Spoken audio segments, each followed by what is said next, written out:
Ayo, Mang Lutfi, mungkin boleh dimulai, Mang. Udah 8.10. Di gua masih 8.07 Om. Nah, Dah, di Om Gigi yang cepat kayaknya di sana udah jam 9 malah. WIB. Gimana Pak Gigi? Silahkan Pak Gigi dimulai.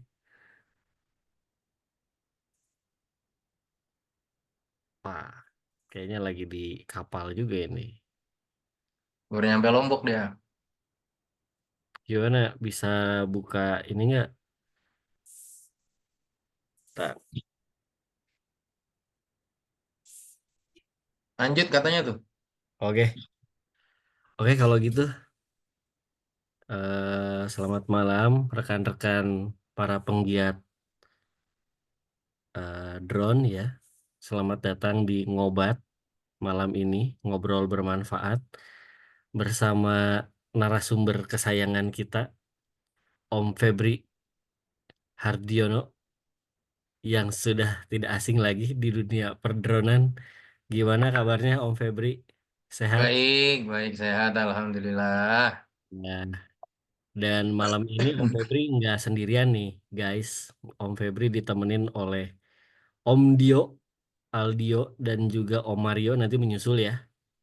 Ya, Salam kenal nih Om. Halo, salam kenal. Ini event kemarin pokoknya main blowing banget nih pokoknya. Teman-teman di sini pada penasaran nih, gimana sih ya event kemarin berjalan, perencanaannya seperti apa sampai akhirnya gimana gitu ya. Nanti mungkin akan lebih jelas dibahas oleh ketiga narasumber kita. Mungkin dari saya gitu aja Om, biar tidak berlama-lama lagi ini, tidak berlarut-larut. Mungkin ngobrol bermanfaat santainya bisa dimulai dari Om Febri mungkin. Silahkan, suhu kami oke. persilahkan. Ini biar kelihatan kayak resmi gitu ya. Wait. Bisa share screen nggak, Mang ya? Biar ada bahasan lah ya kan. Bisa dong, masa nggak share screen? Kita mengawang-awang nanti. Belum bisa nih. Cannot start screen. Masa sebentar? Belum di setting berarti. Enggak. Udah all partisipan di sini. Who can share all partisipan? Stop share dulu berarti. Oh, oke. Tadi itunya di share, ya benar. Sorry. Oke, sip. Oke. Mana nih tombol share screen? Tet. Ini dia. Kelihatan? Kelihatan jelas, mantap. Ini udah full screen belum? Belum. Belum. Nah, kalau Nah, ini sekarang udah udah, full screen. sekarang udah ya. Oke. Jadi buat teman-teman semua, salam kenal yang belum kenal sama saya begitu karena saya memang tidak terkenal.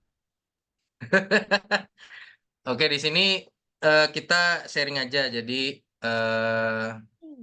yang belum tahu underdrone itu apa, sebenarnya terbentuknya dari tahun 2020.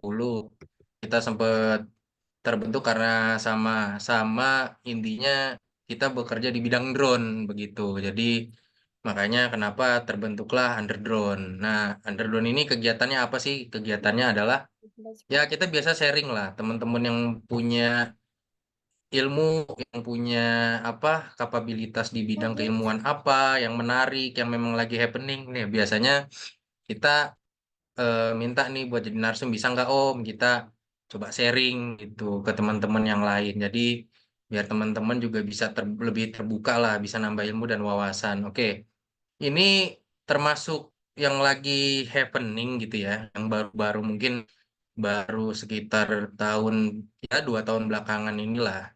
Jadi eh, kita bilangnya drone show, tapi sebenarnya teknologinya itu swarm drone. Swarm drone tuh eh, ya dengan satu software, dengan satu laptop, kita bisa nerbangin bukan lagi sekian puluh, bukan lagi sekian ratus, tapi yang paling banyak sekarang udah 10.000.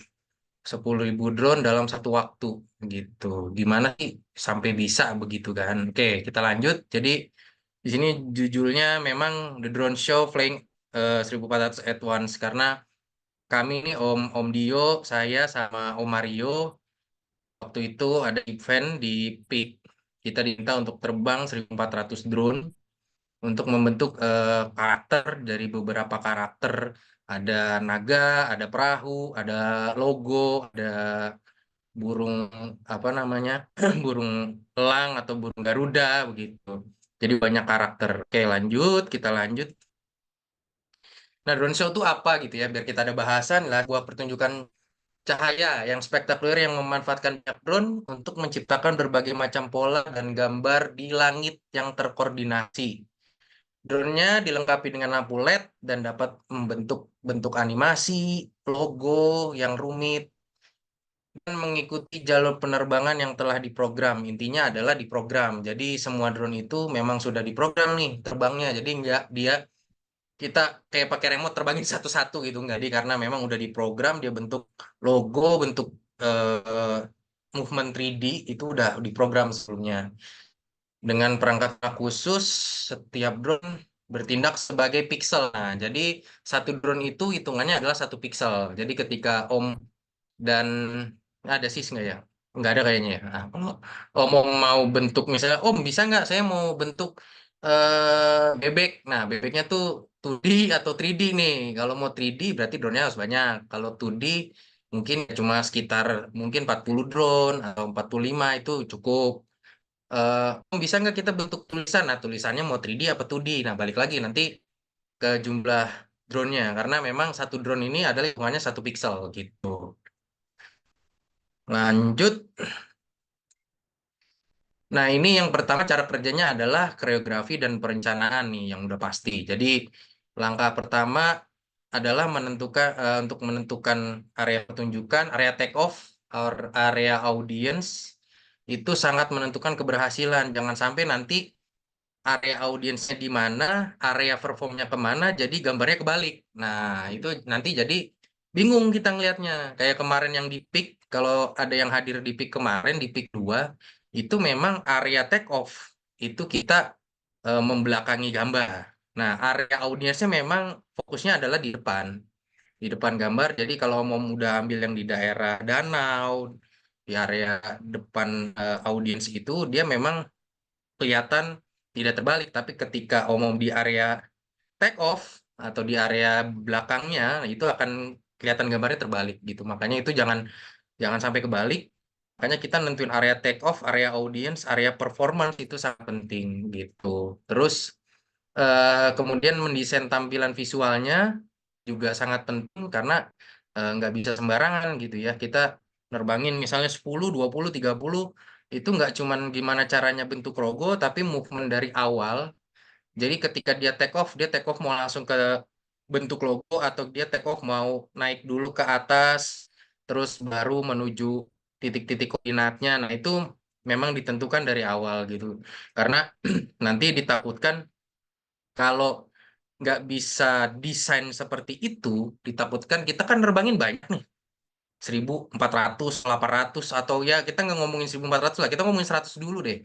Kalau misalnya kita nggak bagus dalam menentukan drone mana dulu yang terbang, drone mana dulu yang akan naik, nah itu akan nanti bisa menjadi crash di atas gitu. Nah itu yang bahaya gitu. Nah ini kecepatan, ketinggiannya juga, pola cahaya juga semuanya udah diatur by software gitu. Yang harus benar-benar kita kita lihat adalah kita pantau adalah ada nggak indikasi error atau jaraknya terlalu dekat dengan antara satu sama lain dengan drone-nya. Jadi ini bisa dilihat kalau yang di sini ini desainnya. Nah ini yang kemarin kalau yang datang ke Nice itu nanti bentuk apa namanya koreografinya seperti ini.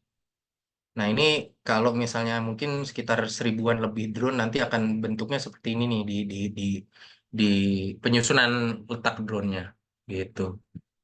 Nah, terus apa lagi? Nah, protokol keamanan. Jadi drone yang kita terbangin yang kenapa sih bisa terbang 1.400 dengan satu laptop gitu. Nah, jangan salah.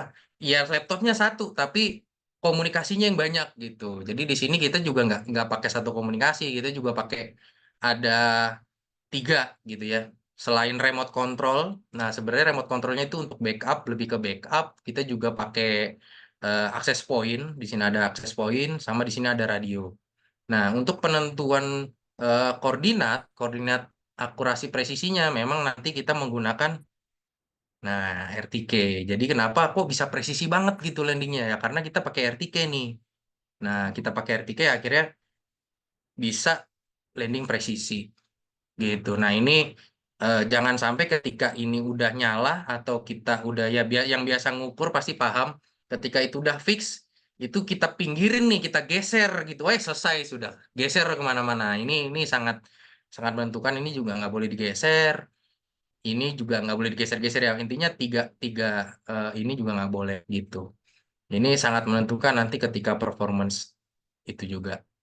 Oke, lanjut. Nah, kemarin kita juga ada perizinan terbang gitu ya, nggak semata konyong-konyong langsung kita terbang jeder gitu, nggak, karena yang kita tahu kita terbang di peak 2 nih, area area take off landingnya pesawat tuh deket banget, jadi kita approach-nya kita juga terbang di 1.400 karena di peraturan kita kan nggak boleh terbang lebih dari 1 begitu kan, terus juga dibatasin 120 kalau di luar uncontrol gitu ya. Nah, ini kita udah di KKOP terbangnya 1.400 drone pula dengan ketinggian 279. Oleh karena itu ya kita ngurus nih notamnya, kita urus izinnya. Jadi kita selalu berkoordinasi sebelum terbang, kita koordinasi sama Airnav, kita mau terbang ketinggian sekian sekarang dari jam sekian sampai jam sekian, nanti kita terbang kira-kira bagaimana gitu.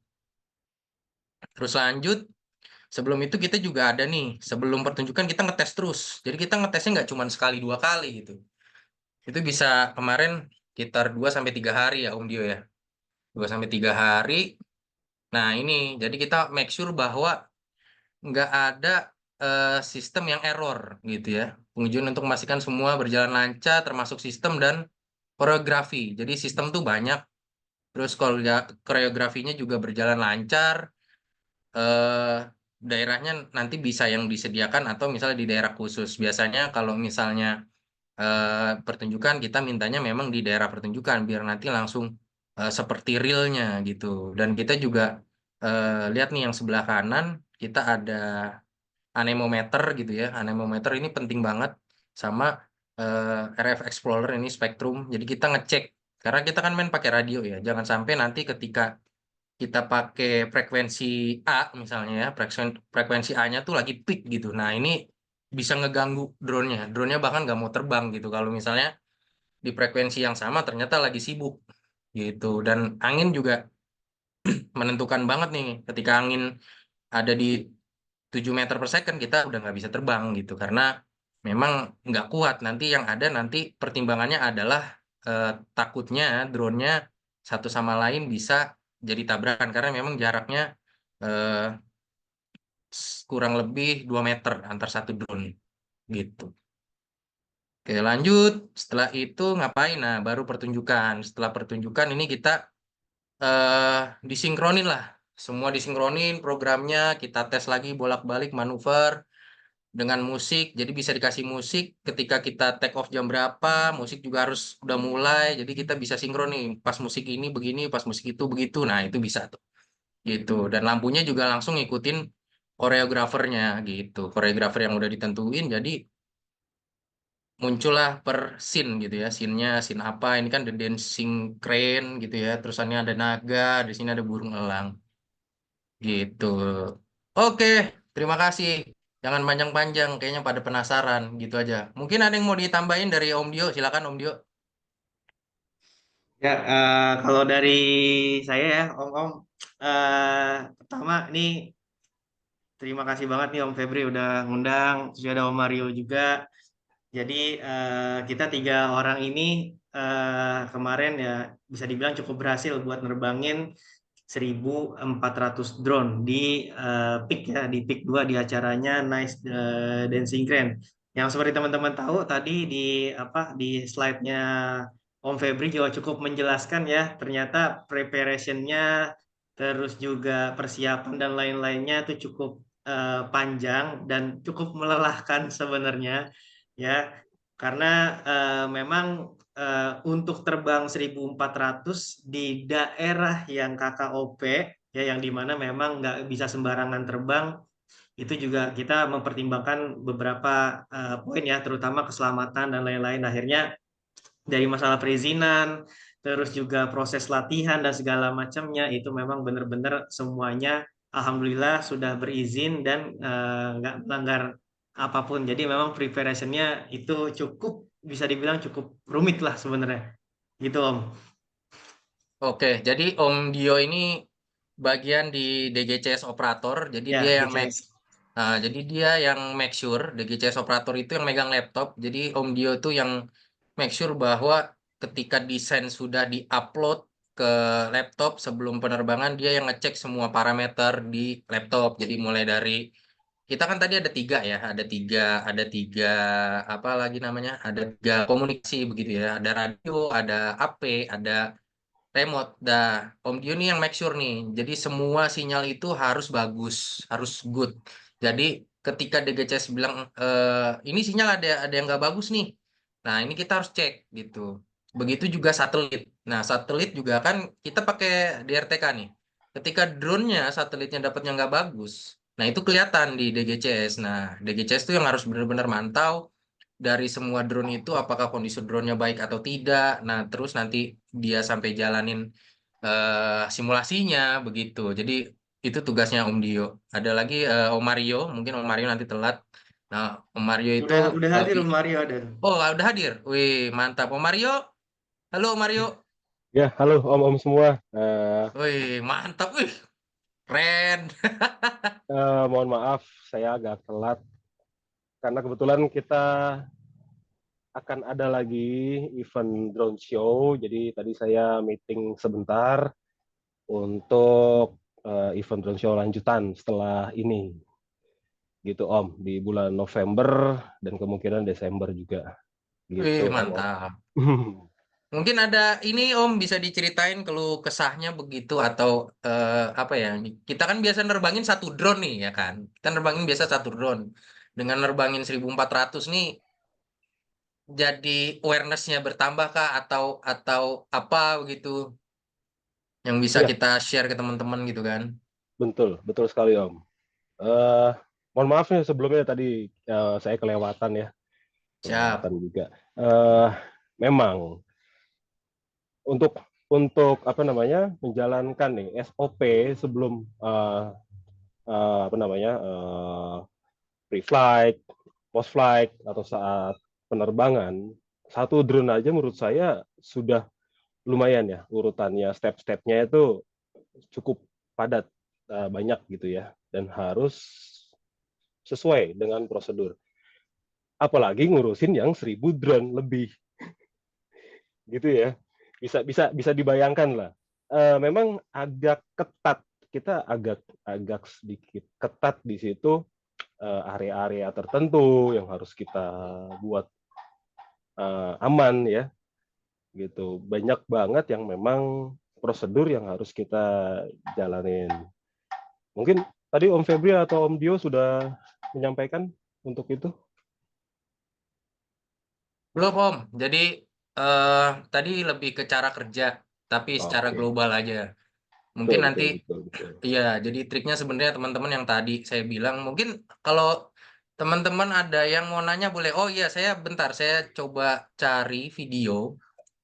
Saya cari video bentar, saya running dulu. Jadi biar teman-teman ada gambaran juga. Eh, gimana sih simulasinya begitu ya, simulasinya. Bentar. Nah, kelihatan belum ya?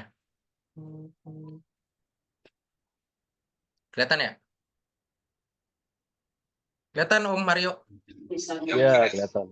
Oke, jadi ini adalah ini sebenarnya video, tapi ini adalah simulasi di mana kita make sure bahwa semua drone itu jangan sampai ada yang gagal, ada yang ketinggalan begitu. Jadi ini kita coba running. Nah, jadi kalau Om bisa lihat itu ada hitam-hitam di tengah itu lagi terbang naik ke atas. Nah, itu dia terbang berurutan gitu. terbang satu-satu dulu, set, baru nanti bentuk formasi. Ini saya cepetin aja ya, bosen nanti ngeliatnya. Oke, nah setelah itu baru nanti dia bentuk formasi. Nah, baru bentuk formasi. Nah, ini kalau Om lihat nanti dari satu-satu drone yang tadi bentuk formasi nih, the dancing crane. Nah, gitu. Jadi ini masih di software. Nanti realitanya juga bakal bentuk kayak gini gitu. Jadi kalau misalnya dia ada notif, pasti dia ngasih tahu. Ngasih tahu di sini pasti di sebelah kiri, di sebelah kanan kanan nanti dia akan kasih tahu notif. Nah, ini udah mulai kayak ganti-ganti LED gitu. Mulai ganti LED, terus mulai ganti bentuk. Jadi dia udah mulai transisi. Nah, transisi ini ada lagunya, kayaknya nggak keren ya.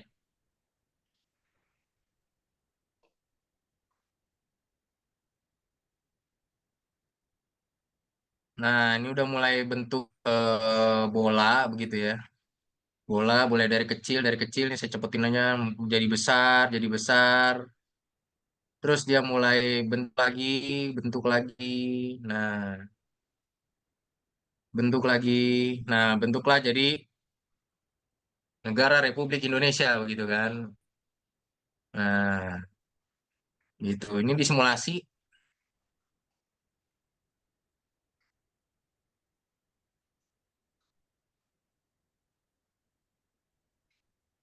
saya cepetin. Nah, ini juga logo bisa welcome to Peak, welcome to Peak. Jadi kayak yang kemarin ke Peak, jadi bisa lihat benar-benar sesuai dengan ini gitu. Setelah Peak, nah ini terakhir adalah naga. Nah, ini kan naga yang agak lama. Karena memang kita buat agak lama kalau sebentar nggak kerasa naganya gitu kan.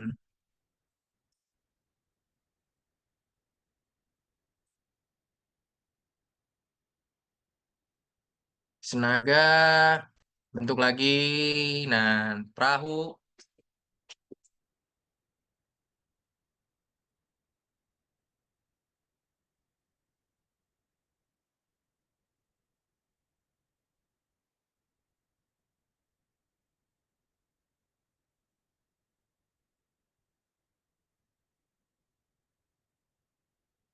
Nah, tulisan nice, the largest new Indonesia.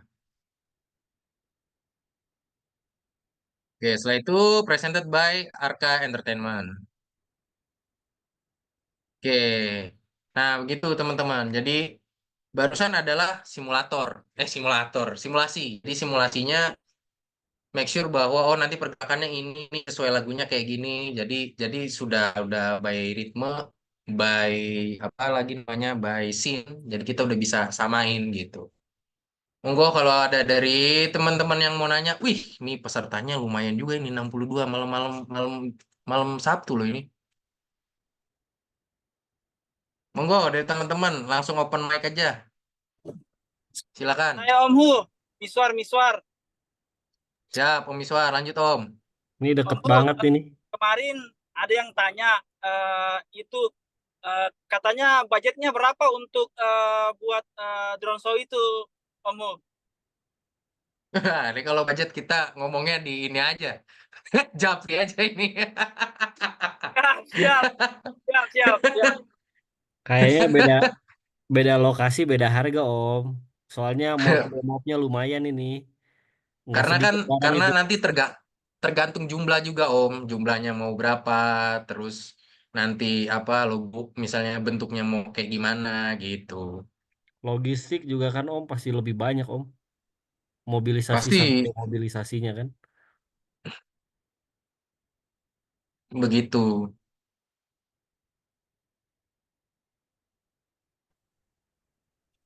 Izin nanya Om, saya Rahmat Om. Tes. Ya Om, Ya, ya masuk lanjut Om. Om. Nah, untuk drone show ini di Indonesia tuh udah berjalan berapa lama ya Om? Dan udah ada berapa pihak yang memiliki drone show seperti ini Om? Makasih Om. Oke, kalau drone show sebenarnya kita ramenya itu kalau nggak salah ini kalau nggak saya, kalau nggak salah pengalaman saya itu udah dari tahun kemarin Om. tapi di Indonesia ini masih belum banyak. Jadi eh, masih mungkin sekitar 3 atau 4 Om. Gitu. Ada drone show. Ya kita nggak sebutin lah ya. Udah ada beberapa lah. Gitu.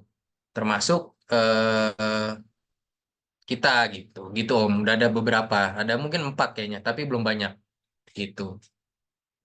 Karena investasinya ya lumayan. Investasinya lumayan gitu. Iya Om, makasih Om. Siap. Om nanya Om. Iya, iya. Nomor siapa tadi? Iya, saya Om. Farhan Om. Mau Siap. tanya, itu ukuran berapa inci Om drone-nya Om? Waduh, berapa inci Om? Mario nih bisa jawab nih pasti nih. Berapa inci Om? Untuk drone show yang kita pakai itu sekitar 5 lah ya, bisa dibilang 5. Tapi ada banyak macam. Ada yang dari 3 sampai dengan ukuran 5 inch. Ada yang pakai ducted, pelindung prop atau prop guard gitu ya. Ada yang tanpa prop guard. Gitu Om. Mudah-mudahan bisa menjawab. Ya, terima kasih Om. Siap. Siap. Ini di chat ada tanya nih, Om Agus. Tanya Om, gimana charging drone-nya dan apa ada prosedur maintenance? Karena susah memantau kondisi 1000 drone. Apa di GCS semua health terpantau? Nah, ini Om Dio lah, ini melempar dulu nih. Om, kepantau nggak Om tuh 1000 drone Om? Sehat apa enggak Om? Oke, kalau dari ground control system ya yang kami pakai kemarin ya dari Damodanya. Jadi kebetulan merek brandnya sekalian jawab ya. Jenis drone-nya apa Om? Apakah DJI? Bukan, drone-nya bukan DJI. Ya, drone-nya namanya Damoda. Ya, Damoda itu salah satu perusahaan di Shenzhen yang memang memproduksi produk drone untuk drone light show ini. Nah, jadi kalau di ground control systemnya itu semua kelihatan, ya, baterai health-nya, aircraft health-nya juga kelihatan. Kalau misalkan ada health issue ya, berarti misalkan ada isu di kompas atau di IMU atau di hal-hal lain itu semua kelihatan, pasti akan muncul di ground control system. Lalu apakah ada prosedur maintenance-nya? Pasti ada, ya. Teman-teman mungkin satu aja mungkin punya satu drone atau 2 atau 3 drone pasti kan melakukan yang namanya maintenance ya, ada maintenance baterai dan lain-lain. Ini 1400 ya, pasti ada prosedur maintenance-nya gimana kita cara chargingnya. Jadi chargingnya tuh ada dock khusus, ada docking khusus yang memang digunakan untuk ngecharge baterai drone-nya. Ya, dalam satu docking itu kita ada bisa muat tuh 30 piece baterai dalam satu docking dan itu harus ditungguin.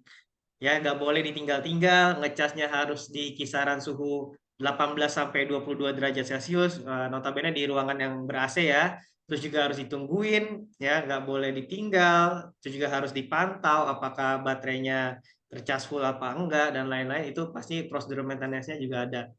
Terus juga selain maintenance dari baterainya, pesawatnya juga pasti bakal di maintenance juga ya. Bakal dilihat juga kondisi propellernya karena pada saat show mungkin tempat latihannya berdebu atau gimana pas saat landing juga ada mungkin drone-nya agak miring apa gimana itu juga kita lakukan tuh proses-proses yang seperti itu. Jadi pre-flight, flight, and post-flight-nya kita harus sesuai prosedur dan ngelakuinnya dengan benar dan sesuai apa yang ketentuan yang udah ada gitu. Gimana Om Terima Agus? kasih, Om. Terjawab Om Agus? Terjawab, makasih banget. Thank you, Siap. mantap, mantap, mantap. Ini ketua regional ini nih, ketua regional APDI ini nih. Gak, Om, gak, ini Kepri. Agus yang lain nih. Agus mau invest kayaknya. Wah, boleh tuh Om. Ada Oke, tambahan. kalau nanti Boleh yang sih, mau tambah nanya, ini. biar resen aja ya. Ini udah ada 2 resen tadi, ada Om Triono. Silakan yang duluan nih, Om Triono. Monggo Om. Makasih Om Febri, makasih. Siap. Saya turut senang Om itu tadi pertunjukannya luar biasa. Cuma kalau saya pengen tanya, kalau yang di PIK itu kan ada izin airnav ya, yang sudah pasti karena bandara. Nah kalau yang di Monas kemarin Om, itu kan TNI ya, itu alat jammernya kan di mana-mana ada gitu. Itu mensikapinya gimana Om? Nah, Apakah Mario nih. frekuensinya apa enggak terganggu atau enggak? Makasih Om. Aduh, pusing ya kan. Om Febri TNI itu. Ya Kostrad dia itu. Ayo, Ya. silakan Om Mario, Om Oke, Gio. boleh bantu jawab. Jadi memang untuk TNI kemarin itu banyak sekali permasalahannya. Terlebih permasalahan kita itu nomor satu menurut saya adalah signal atau pengamanan dari instansi ya yang berkepentingan. Salah satunya adalah Pas Pampres. Koordinasinya itu berlipat. Jadi setelah kita menghubungi Kopassus, karena kita dinaungi atau dibawahi oleh Kopassus. Kopassus memberikan baru berkomunikasi lagi dengan Pas Pampres seperti itu. Sampai Pas Pampres pun berada di lokasi kita untuk memastikan bagaimana prosedurnya, terus timingnya, step-stepnya apa aja gitu ya. Bahkan desain kita pun diawasi. Salah satu contoh itu kemarin itu desain Garuda itu sampai ke atas panggung VIP, sayap kepakan Garudanya. Menurut saya itu desain yang bagus banget. Saat Garuda menutup dan membuka sayapnya, pas dia menutup itu berada di atas panggung VIP, VVIP, dan itu langsung di blok sama Pas Pampres. Terpaksa kita cut berjadi bukaan sayap dari Garuda itu berada di atas panggung utama yang panggung hitam ya, yang warna hitam itu. Sebegitunya saat kita mau take off, kita latihan itu sekitar jam 6 ya, jam 7 malam. Jadi jam 7 malam kita mau latihan, kok kita nggak dapet GPS gitu kan, kok kita nggak dapet sinyal tiba-tiba tuh. Akhirnya kita komunikasi lagi nih dengan Kopassus, dan Kopassus menanyakan berulang-ulang kali, ini ada jammer di sekitar Monas atau tidak? Oh jelas, ada yang aktif, ada yang mati, karena ada beberapa titik yang memang sudah dialokasikan. Ini ada jammer di titik gerbang timur gitu ya, ada di di kedutaan Amerika pun ada. Sampai kita panggil BSSN ya, saya lupa. Jadi BSSN itu yang membantu kita tuh untuk lihat frekuensi mana sih nih, atau asalnya dari mana gitu kan, asalnya dari mana ada jammer, karena begitu jammer diaktifkan frekuensi untuk mendapatkan sinyal GPS hilang, itu tiba-tiba blep, mati langsung. Saat itu hilang maka kita tidak dapat beroperasi. Begitupun saat hari H, Om.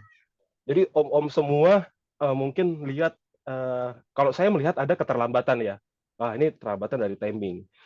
Tapi kalau yang memang yang di belakang layar, ya mungkin saya nggak tahu ya bagaimana ya. Mungkin fine-fine aja. Tapi kita di belakang layar itu benar-benar 30 detik atau setengah menit sebelum kita take off di hari H, tiba-tiba blank signal GPS. Jadi ada switching di situ. Ada switching jammer. Itu bikin kita paniknya bukan main. 30 detik, Om. Luar biasa. Jadi kita sudah memastikan lagi, konfirmasi berulang-ulang bahwa jammer nonaktif, dan mereka mengiyakan, oke, siap terbang, oke, sekarang, go. Langsung kita start. Seperti itu, Om. Dan banyak kejadian-kejadian di situ ya, karena ya itulah standar pengamanan untuk presiden. Saya yakin banyak terjadi masalah untuk drone ya, untuk drone seperti GPS tiba-tiba hilang, terus drone itu bergeser, drone show kita itu bergeser ke kiri kalau kita menghadap arah VVIP, karena kita berada di belakang panggung utama. Gitu, Om. Memang luar biasa saat itu pressure-nya. Gitu, Om. Mudah-mudahan membantu. Begitu, Om Triyono, bagaimana? Makasih, Om. Ya, makasih luar biasa. Soalnya saya pakai HP aja nggak bisa, apalagi ini pakai drone. Nggak bisa nelpon. Nggak bisa. Luar biasa itu, Om. itu luar biasa, momen yang paling luar biasa menurut saya. Aduh. Oke, Terima oke. kasih Om Mario, Om Febri. Ya, Siap, sama-sama siap. Om. Siap, Om Triono. Nih, ada lagi nih. Om siapa nih? Om Lang. Om Lang Jiwan, APDI Jatim. Monggo, Om. Silakan, Om. Halo Om, selamat malam Om. Selamat malam. Ya Langsung, Om, Om. ya mau tanya Om, kendala teknis apa aja Om yang biasanya dihadapi buat ngadain drone show selain cuaca Om ya? Gimana, Om? Sorry. Kendala yang biasa dihadapi Om selain cuaca Om ya. Kalau cuaca kan kita nggak bisa ngatasi ya. Kalau cuaca, selain cuaca, kendalanya apa aja Om? Oke. Terima kasih Om. Gimana, Om Dio atau Om Mario atau saya yang jawab nih? Om Dio mungkin, Om Dio gantian. Oke, jadi kalau dari teknis ya selain cuaca, memang mungkin cuaca jadi hal nomor satu ya. Selain hujan sebenarnya ada lagi ya yang dimana bisa disebut ada solar storm apa segala macam itu ya pengaruh. Cuman kalau dari sisi teknikalnya atau teknisnya adalah kemarin itu kendala kita karena memang show-nya padat ya di week yang berbeda. Terus juga drone show ini kan sifatnya adalah kerjaan atau sebuah event yang memang melibatkan orang banyak gitu loh. Apalagi membawa drone yang banyak, logistiknya juga nggak main-main gitu loh. Setiap mau latihan harus bongkar muat dan lain-lain. Jadi teknikal lebih ke kalau kita latihan take off atau hover, just hover, atau mungkin sedang kalibrasi dan lain-lain, biasanya adalah overheat. Ya itu salah satu kendala yang kami hadapi kemarin. Jadi drone terlalu sering dijemur, terlalu lama dijemur dalam kondisi menyala, baterai menyala. Terus juga dengan preparation yang memang cukup panjang ya dari mulai awalnya di awal kita starting sampai siap-siap mau take off. Itu ada kendala di mana drone itu nggak bisa connect ya. Jadi overheat ini bisa menyebabkan macam-macam gitu. Ada yang sulit koneksi, tidak tampil di ground control system, terus juga ketika sudah mulai memainkan koreo atau memainkan drama, ada satu atau dua drone yang mungkin tidak ikut naik juga ya karena kenapa dia nggak bisa take off karena overheat. Terus juga paling teknikal adalah yang saya bilang tadi, karena ini pekerjaan atau event yang melibatkan orang banyak, kesiapan dari kru-krunya juga itu bisa menyebabkan hal-hal yang teknis. Yang seperti mana drone Damoda ini yang kita pakai, itu di kotaknya itu ada pengait, ya, ada pengait panjang bar berwarna merah itu untuk mengunci drone. Jadi kalau ketika kotaknya dilipat, drone-nya nggak jatuh. Nah, hal-hal teknis seperti ini ya seperti apa ya? Ketika mau take off ternyata pengaitnya belum dibuka, akhirnya drone-nya nggak bisa take off. Ya, kelalaian dari kru juga. Terus juga apa? Karena drone-nya banyak 1.400, ada salah satu yang nggak dimasukin baterai dan lain-lain. Ya, jadi pas mau take off, itu kenapa nggak nyala? Kok nggak konek-konek? Ternyata pas dibuka, wah baterainya kosong. Apa drone-nya kosong, nggak ada baterainya. Ya, terus juga kita kan menggunakan access point ya. Kalau misalkan kita bilang ya kayak WiFi gitu lah, WiFi access point kayak gitu. Jadi kemarin itu kita pakai ada 8 access point atau 8 AP. Nah, setiap access point itu ada sekitar 200 SSID drone-nya. Ya, jadi misalkan access point nomor 1 untuk drone dengan box atau grup nomor 1. Begitu selanjutnya ya, access point 2 untuk box yang nomor 2. Ada mungkin karena drone salah satu drone-nya error atau apa, kita bisa nge-switch sehingga pas di switch ternyata access point-nya nggak sesuai nih sama nomor drone-nya sehingga drone-nya nggak mau connect dan segala macamnya. Jadi selain cuaca, teknis-teknis seperti itulah. Kesiapan krunya juga bisa menyebabkan hal teknis, terus juga kesiapan aircraft-nya juga bisa, sama kesiapan pilotnya juga bisa jadi karena saya sempat udah rapi nih semua nih kok nggak konek-konek ya, ternyata ada kabel yang belum saya colok kayak gitu-gitu tuh sering terjadi yang seperti itu. Jadi memang butuh kalau udah di ground control system itu udah butuh harus fokus ke situ, cek semuanya karena memang di ground control system sendiri itu adalah intinya ya. Jadi memang pilot GCS itu benar-benar harus fokus supaya nggak ada hal-hal yang penting yang kelewat. Mungkin itu Om dari saya Om. Oke, Oke, siap Om. thank you Om Dio. Nah, kita bacain ini dulu kali ya. Kita bacain pertanyaan dari chat dulu nih, bentar. Tadi sampai mana? Bukan DJI, oke. Uploadnya berupa 3D OBJ Om, bukan. Ada filenya lagi. Terus apa lagi nih? Marketing fee-nya berapa? Ah, ini DM aja. Belum ada kerjaannya ngomongin marketing fee ya. Oh, Mario ketawa itu. Terus sepertinya borong sekali penerbangan ya untuk membawa logistik ya. Ya kalau drone-nya kuat Om, drone-nya kecil segini nih, nggak bisa bawa permen bisanya. Terus mau tanya proses eh, apa nih? Proses dari awal konsep perizinan, latihan sampai hari H berapa lama? Berapa lama Om? Kurang lebih sebulan lah ya Ya, kemarin ya. sebulan. Nah, kurang lebih sebulan. Jadi buat satu show itu emang kita udah siapin dari Hamin sebulan begitu. Karena kan memang yang agak lama nanti perizinan. Perizinan kan kita tahu sendiri kalau lancar-lancar aja kan 2 mingguan tuh, ya kan? 2 mingguan. Nanti belum ngomongin konsep. Kadang konsep kita udah bikin koreografinya udah jadi nih seperti yang semula. Tiba-tiba seminggu kemudian ganti. Kalau udah ownernya yang bilang ganti, pusing itu desainernya tuh. Gitu. Bahkan bukan hanya Desainernya. seminggu Om, bahkan bukan cuma seminggu, H-1 minta ganti. Nah, jadi kalau koreografinya udah minta ganti, udah diganti lagi, berarti kita harus ngetes lagi kan gitu kan. Butuh waktu lagi gitu, lebih lama lagi. Nah, itulah. Makanya banyak yang harus bener-bener kayak model checklist atau sudah firm mulai dari desainnya gitu. Terus, oke. Untuk drone-nya sendiri itu menghabiskan biaya sampai berapa ya Om? M. Nah, itu aja. Om, udah gitu aja Om. Jadi eh yang kita punya tuh 1.500. Jadi harganya Om gitu aja udah. Nah, minimal berapa orang kru ya Om? Nah, ini menarik nih.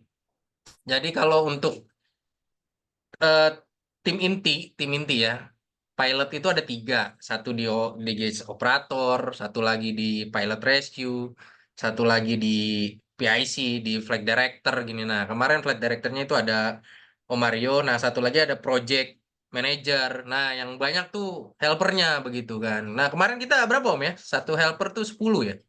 10 drone. 20 total. 20 drone ya? 20 helper ya? 20. Nah, tuh jadi 1.400. Kemarin kita tuh ada 20 helper. Nah, jadi memang kenapa banyak? Ya karena drone-nya banyak, udah gitu. Karena banyak banget yang harus di handle dan akses point yang tadi nggak cuma satu kita pakai gitu kan. Akses pointnya kita pakai 8 akses point. Nah, itu. Nah, oke, kita lanjut lagi deh yang hands up ada Om Iwan Sarbeni. Monggo Om Irwan Sarbeni. Selamat malam Om Febri. Siap, selamat malam Om. Suaranya mohon maaf agak kecil Om. Oh, agak kecil ya? Udah Siap. jelas ini? Jelas. Udah jelas. Oke, makasih kesempatannya Om. Om mau nanya, tadi kan ada ngobrol soal perizinan juga tadi di awal ya. Nah, itu apa yang membuat proses perizinannya jadi sedemikian rumit gitu Om? Jadi sedemikian panjang, jadi ribet gitu. Apakah karena pihak yang berwenangnya tadi siapa, Airnav ya kalau nggak salah ya? Ada Airnav, ada di KPPU. Nah, apakah karena Airnav atau di KPPU-nya itu masih asing dengan bentuk penerbangan yang seperti ini karena belum ada contohnya, atau karena apa? Dan apakah pada saat proses perizinan itu salah satunya juga Om harus menjelaskan atau memperlihatkan simulasinya yang kayak gini loh bentuk drone show itu, begitukah Om? Ya, oke, saya bantu jawab Om. Jadi kalau misalnya, kalau kita ngomongin drone yang biasa kita lihat saya apa, misalnya kita Mavic 3 Enterprise gitu ya. Mavic 3 Enterprise atau kita buat mapping begitu. Nah, itu kan simpelnya kita nggak perlu SORA gitu. Ada namanya SORA, ada namanya HIRA. SORA itu apa? Specific Operation Risk Assessment. Nah, itu harus ada tuh. Simpelnya adalah ketika kita melakukan sebuah operasi yang dimana ini kan drone kita nggak cuma satu dan nggak kecil gitu ya, banyak. Nah, itu kita harus punya asesmen itu, Om. Jadi kita harus punya SORA gitu. Jadi simpelnya ketika terjadi sesuatu, itu cara menghandle-nya gimana gitu. Nah, kita harus punya analisa itu juga. Kita itu harus ada dokumennya lengkap, Om. gitu. Terus ada namanya HIRA juga, Hazard Identification Risk Assessment. Nah itu kita juga harus ada tuh dokumen itu. Makanya nggak ibaratnya ngajuin sekarang besok besok bisa di approve begitu. Terus yang banyak dokumen Om. Jadi nggak cuman Sora sama Hira aja tuh ngurusinnya lumayan lama tuh. Mungkin bisa seminggu, 2 minggu gitu ya. Terus lagi kayak kita ngajuin izin kan yang kita tahu kita harus masukin apa namanya invoice pembelian drone-nya, frekuensi yang kita pakai berapa, terus juga nanti penerbangannya di mana, menggunakan drone apa, bagaimana koreografinya itu kita harus ini semua Om. Kita harus paparan semua gitu. Jadi nggak cuman kita ngajuin izin mau terbang drone tinggian sekian daerah ini udah selesai. Nggak semudah itu, apalagi ketika kita terbang, kita tuh terbang di daerah KKOP. KKOP tuh itu deket banget pesawat tuh, mungkin cuman 1 kilo itu di atas kita kayaknya gitu. Nah itu semua dokumen harus lengkap. Pilotnya juga harus RPIC begitu kan. Nah itu banyak dokumen-dokumen yang memang harus kita submit, dan kita juga harus ada free flight checklist, kita harus ada standar operation prosedur, itu harus ada semua gitu, dan mereka benar-benar cek satu persatu gitu, makanya jadi lama begitu Om. Mungkin ada yang mau ditambahin Om Ya, Mario? betul. Ya, Asuransi kayaknya Om, asuransi nggak ada Om. Nah apalagi tuh asuransi. Om, itu udah pasti itu. Itu pasti. Itu udah pasti itu. Jadi ada penambahan dokumen itu hal-hal teknis seperti prosedur, cara pengoperasian gitu ya, dan itu dimasukkan dalam satu dokumen, dan itu untuk mitigasi bagaimana nantinya bila mana ada permasalahan atau ada terjadi malfunction gitu ya, dan itu harus jelas, semuanya harus jelas. Dan yang diminta oleh pihak-pihak terkait masalah perizinan, saya pun sangat setuju karena semua itu demi keamanan dan keselamatan kita saat beroperasi. Begitu Om. Oke, itu aja. Mantap Om, Nah, terima kasih banyak. siap Om Irwan Sarbeni, sama-sama. Oke, lanjut Om Muhib Aerodyne.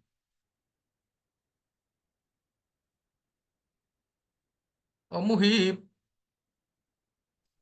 Halo, masuk suaranya? Ya, masuk Om, masuk Om. Oke Masuk, Om, mau Om. tanya nih Om. Ini kayaknya ada banget keponya nih Om. Saya punya pertanyaan Siap, tiga nih Om. Nah, untuk yang pertama nih, kayaknya nih, wah ini terima kasih kesempatan langka banget nih bisa sharing drone show yang kayak gini nih. Nah, kan tadi udah dijelasin ya kayak check sheet-nya kayaknya, waduh banyak banget kayak gitu sebelum terbang itu yang harus dicek. Nah, jadi pertanyaan saya biasanya tuh kalau udah terbang itu parameter apa aja ya Om ya, yang harus dipantengin gitu. Nah, lalu biasanya kalau udah terbang itu kayak trouble-nya tuh seringnya yang datang apa sih Om dari segi drone-nya? Gitu. Kemudian kayak sebelum terbang itu kan biasanya bawahnya ada ground clearance ya. Itu biasanya areanya seberapa luas Om? Untuk ground clearance drone show itu. Lalu kemudian, kalau semisal ada drone terbang ini, nah misal satu drone ngaco, nah itu apakah ada kayak langkah safety-nya untuk take over salah satu drone yang error itu supaya misal tidak jatuh kemana kayak gitu. Dan kemudian yang terakhir itu, nah drone ini kan kayaknya terkonek dengan GNSS ya Om ya, tadi ya Om ya. Ya Om. Nah itu Saya kan lanjut kalau dulu, izin angkat telepon ya Om, izin angkat telepon. Oke. Ya, boleh. Boleh dilanjut Om? Lanjut Om. Oke, jadi kan kalau saya biasanya nerbangin drone connect dengan GNSS atau RTK itu kan satu drone doang nih Om. Nah, ini sistemnya gimana nih Om? Beribu drone terkonek dengan satu GNSS atau dua GNSS itu sistemnya bagaimana? Saya nggak ada di bayangan di kepala nih Om. Mungkin itu aja nih Om. Terima kasih nih Om. Jawabannya di kesempatannya Om. Siap Om. Nah, nih Om Dio nih masalah GCS-nya. Oke. Boleh Om Dio. Oke, jadi parameter apa aja sih yang bisa dilihat ya? Yang maksudnya yang kita harus perhatikan. Yang pertama pasti parameter dari signal ya, terutama di GPS ya, karena memang drone kita itu bekerja dengan bantuan yang RTK itu tadi, GPS itu tadi. Jadi kalau misalkan sinyal GPS-nya bagus, sudah mengunci, sudah kuat, maka kita diizinkan untuk terbang ya. Terus juga ada parameter yang dimana kecepatan angin. Ya, jadi kalau untuk di ground sendiri, sebelum pesawatnya terbang atau aircraft-nya terbang, itu di maksimum di 7,5 meter per second. Ya, jadi kalau misalkan di angin di ground itu melebihi dari 7,5, kita nggak disarankan untuk terbang, bahkan nggak bisa terbang sama sekali, harus di bawah 5. Nah, ketika terbang kan semakin ke atas nih makin kencang nih ya anginnya ya. Jadi kalau udah di atas itu dia maksimum di 12 meter per second. Ya, jadi sebelum kita melakukan performance ya, misalkan nih kami mau terbang 1.400 drone ya di event tertentu. Nah, sebelum kita terbang 1.400 drone tersebut, kita melakukan yang namanya scanning dulu. Ya, kita menerbangkan jumlah kecil ya, bisa 10 atau sampai 20 drone kita terbangkan di titik-titik terjauh yang dimana area buffernya itu bisa sampai 300 meter. Ya, kita terbangkan untuk mengecek nih apakah di titik terjauh signalnya aman, GPS-nya kuat, anginnya juga aman. Ya, itu juga kita cek juga dari performa di 20 drone yang sudah kita terbangin itu. Nah, setelah 20 drone itu kembali ke ground, kita ganti baterainya, lalu boleh kita mainkan yang 1.400 atau di bagian besarnya. Jadi memang step-stepnya tuh harus begitu. Jadi nggak semata-mata baru udah mau show nih langsung terbang 1.400, enggak. Kita sangat memperhatikan parameter-parameter seperti signal, terus juga dari signal GPS ya, terus juga radio, terus juga dari access point-nya, terus juga dari anginnya, terus juga dari kesehatan drone-nya atau baterai health atau drone health-nya juga itu diperhatikan juga gitu. Nah, terus terkait kalau misalkan ketika drone-nya udah terbang, ada drone lain yang menyusup gitu ya, tadi pertanyaannya ya, ada drone lain yang menyusup, gimana nih antisipasinya? Jadi itu mungkin sudah termasuk dalam apa ya, ground clearance juga ya. Jadi memang untuk area penerbangan itu yang kita gunakan itu memang untuk drone-drone liar itu kayaknya bisa dibilang kita udah harus clear banget gitu loh. Jadi nggak bisa ngedekat ke area itu, juga kalau misalkan ada drone dokumentasi juga sudah harus terdaftar. Jadi memang preparation-nya tuh sebelum-sebelumnya itu memang sudah apa ya, sudah ajak gitu ya, sudah pasti gitu. Mungkin sebagian yang saya jawab mungkin itu Om. Om Mario bisa bantu yang lain? Ya, siap Om. Area performa kita saat terbang itu sudah didaftarkan juga kan. Kita harus kasih buffer. Jadi dari situ buffer itu masih dalam geofencing. Kemampuan drone itu bisa terbang gitu ya, seberapa jauh. Misalkan kita lebar dengan lebar 300, ketinggian 300 gitu. Selagi masih di dalam area itu dan sudah dalam termasuk buffer, itu aman. Saya yakinkan aman. Hanya yang perlu kita konsen itu ada di bawah area, di bawah performa.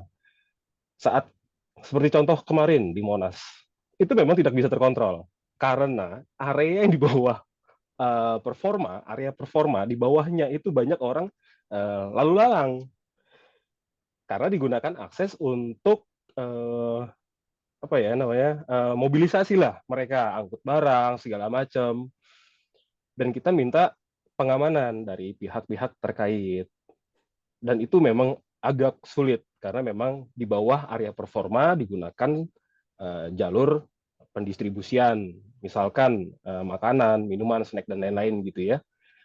Itu lumayan rumit dan kita sudah membebankan tanggung jawab itu kepada pihak yang terkait, yang saat itu adalah Kopassus seperti itu dan Pas Pampres gitu Om. Terus tadi ada hal teknis lagi ya, selain kecepatan angin, apa namanya, ada uji performa juga seberapa jauh, terus geomagnetik sebenarnya ada juga gitu ya. Tadi juga itu lumayan juga untuk memakan waktu sebelum kita terbangkan semua drone. Itu memang harus kita jalanin, Om. Prosedur-prosedur itu harus kita jalin, termasuk tadi salah satunya pengecekan sebelum terbang. Jadi inspeksi berlipat yang harus kita lakukan gitu, Om. Dan sudah ada di dalam SOP yang kita buat. Ya, memang sih ada pembelajaran dari situ, ada yang perlu diisi, oh ya, perlu ada ini, perlu ada itu, tapi menurut saya sejauh ini kita mencapai titik yang aman untuk terbang, melakukan performa gitu, Om. Mungkin ada pertanyaan yang saya tadi lupa, boleh Om yang terakhir-terakhir? Saya tambahin Om Mario. Jadi tadi ada pertanyaan yang kalau misalkan ada dari 1.400 nih ada drone yang error, gimana cara antisipasinya dan lain-lain. Ya, tadi sempat tanya itu. Betul. Jadi antisipasinya adalah jadi semuanya kan ada di GCS ya, semuanya itu udah ada di ground control system. Jadi pilot yang ada di ground control system itu akan mengetahui pesawat mana aja yang mungkin mengalami gangguan atau error. Oleh karena itu untuk drone show ini nggak bisa nih pilotnya dari ground control system aja. Ya, minimal tuh ada 3. Jadi ada satu yang RPIC, ada satu yang observer untuk pilotnya. Jadi ketika di ground control system muncul notifikasi, ada drone error atau ada drone gangguan, maka pilot ground control system akan info ke pilot observer. Nah, observer juga akan ngelihat tuh, wah ini ada yang error nomor sekian, barulah dari ground control system itu akan diselect drone mana yang error dan dipindahkan bisa dibilang otorisasinya atau dipindahkan untuk remote-nya ya, dialihkan ke remote yang dipegang sama pilot observer untuk bisa mengendalikan drone yang error itu, sehingga drone-nya bisa dijauhkan dari kumpulan drone yang lain, atau mungkin drone-nya bisa diamankan dulu lalu dibawa landing ke bawah. Jadi kayak gitu tuh cara antisipasinya biar nggak terjadinya collision atau tabrakan dari satu drone dan drone yang lainnya. Jadi memang kontrolnya kita bisa lihat dari ground control system, yang mana saja yang error baru kita bisa diselamatkan drone yang lain dengan pilot observer itu. RPIC juga bisa ngelihat juga nih, oh ada itu yang error dan segala macamnya, konfirmasi ke GCS tahu dan lain-lainnya, pasti semua bisa berjalan aman. Jadi komunikasinya tuh pada saat show mungkin teman-teman om-om bisa ngeliat show-nya wah bagus ya segala macam ya, cuma pada saat di lapangan dari ground control system pilot, dari pilot observer atau dari RPIC itu saling komunikasi terus tuh ya, status sinyal gimana, terus ada drone bermasalah apa enggak, kita saling komunikasi terus supaya show-nya bisa berjalan dengan aman kayak gitu Om. Iya. Nah, jadi kita pernah ya Om Dio untuk yang di Monas nih. Kebetulan saya sebagai RPIC dan pilot rescue itu kita sempat ya H-1 kejadian ya. H-1 kejadian saat uji saat tes. Jadi kita mau berapa sih nih kecepatan anginnya dan signalnya bagaimana, karena signal di Monas itu lumayan, saya bilang itu sangat-sangat membuat tekanan gitu untuk kita sebagai pilot. Jadi saat terbang satu sudah ketinggian kemungkinan 10 meter lah ya, 10 meter lebih, tiba-tiba harus direscue, harus diamankan, gitu ya. Kita jadi kita tuh filos ya, melihat langsung drone-nya ke arah kemana, kita harus kontrol dia, langsung switching ke remote rescue, gitu. Dan saat itu juga ada drone lain yang angkat terbang. Kan begitu ya, satu terbang, terus yang lain terbang, yang lain ikut bergiliran. Yang lain ini tidak bisa dikontrol karena hanya satu remote. Mungkin ini sistem yang digunakan oleh Damoda. Mungkin drone sistem dari drone lain mungkin berbeda ya. Tapi yang kita alami saat itu adalah satu terkontrol, kita take over, kita turunkan, selamat nih. Yang lainnya itu udah mulai terbang dan itu tidak terkontrol, tidak bisa di take over. Akhirnya saat kondisi langsung saat dia terbang udah ada notifikasi bahwa itu tidak normal ya atau abnormal, langsung kita cut off. Jadi ada switch di remote yang kita tutup langsung. Mereka langsung gagal terbang, dan yang sudah terbang pada ketinggian tertentu dia akan jatuh. Cuman kita sudah antisipasi itu, jangan sampai terlalu tinggi. Kita udah tahu juga bahwa oh iya langsung. Oke, komunikasi di sini memang sangat cepat. komunikasi sangat cepat Om. Gitu Om. Terima kasih. Ya Om Febri nih, boleh dilanjut nih.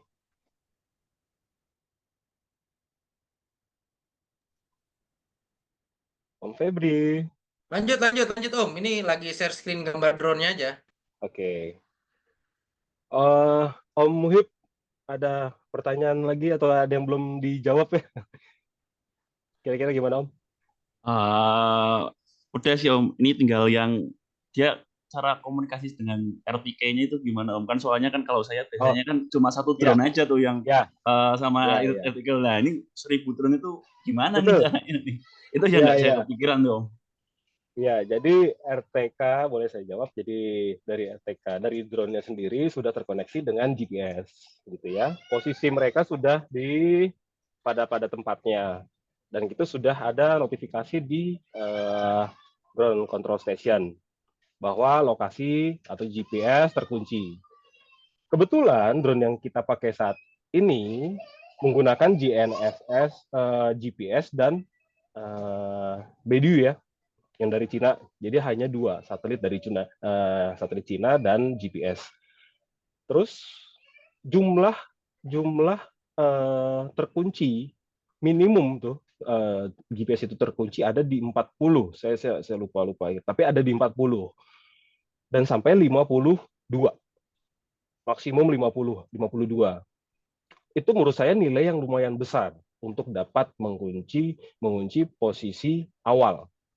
Karena saat penerapan drama, jadi posisi titik-titik koordinatnya saat pertama kali itu harus sesuai atau dengan posisi drone terkunci dahulu.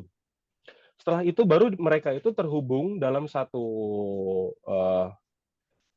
terhubung jadi satu ya di GCS gitu ya, di GCS dengan satu base station.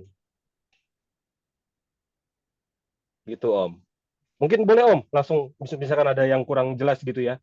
Jadi dari sekian ratus drone, sekian banyak drone terhubung menjadi satu dengan satu ground control station. Langsung terhubung Om. Tapi dari awal sebelum kita menghidupkan drone yang banyak itu ya, drone show itu kita harus mengaktifkan dulu GCS, memastikan bahwa sinyal jumlah satelit yang ditangkap oleh GPS atau sinyalnya itu sudah terkunci. Baru nanti software yang mengimplementasikan bahwa oh iya ini siap untuk digunakan. Setelah itu dari drone terkoneksi dengan software dan software membimbing gitu ya, berkoneksi dengan RTK-nya. Seperti itu Om. Mungkin agak ribet atau belum paham nih Om. Oke Om, saya sedikit masuk nih Om. Berarti itu lewatnya langsung ke IP address-nya itu ya Om ya, dari link-linknya itu ya. Jadi nggak langsung direct ke GNSS-nya yang biasanya pakai low radio gitu ya. Enggak Om, malah justru langsung karena RTK, fungsi RTK itu hanya sebagai telemetri. Gitu. Jadi fungsi RTK hanya sebagai telemetri dan perintah awal dan akhir dan switching. Tapi kalau misalkan kontrol, jadi gini Om, mungkin Om Febri bisa kasih nih, ada 4 frekuensi, 2 frekuensi utama. Di 900 itu dengan radio base, radio atau DRTK ya, frekuensi di 900. Frekuensi 2,4 itu ada di rescue, jadi remote rescue. Frekuensi AP 5,8 itu digunakan untuk GCS ya, untuk telemetri dan segala macam kontrol. Dan 1575 digunakan sebagai penerima satelit, kan seperti itu Om. Jadi si drone ini setelah terkoneksi dengan DRTK, dia langsung direct.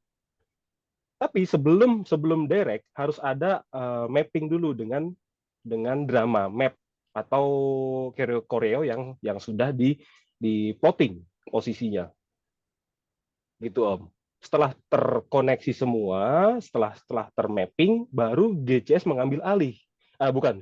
Maksud saya si RTK, di RTK ini mengambil alih langsung direct. Yang 5,8 itu baru berhubungan dengan telemetri dari GCS. Berhubungan dengan GCS gitu Om. Oke, Mungkin oke. agak ribet Om ya. Oke, oke, Om.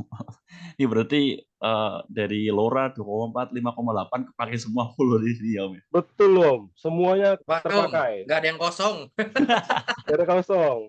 Jadi pembagian frekuensi dari jumlah drone-nya sendiri pun itu lumayan padat. Kita harus cari channel dulu, channel di mana channel di lokasi setempat kosong.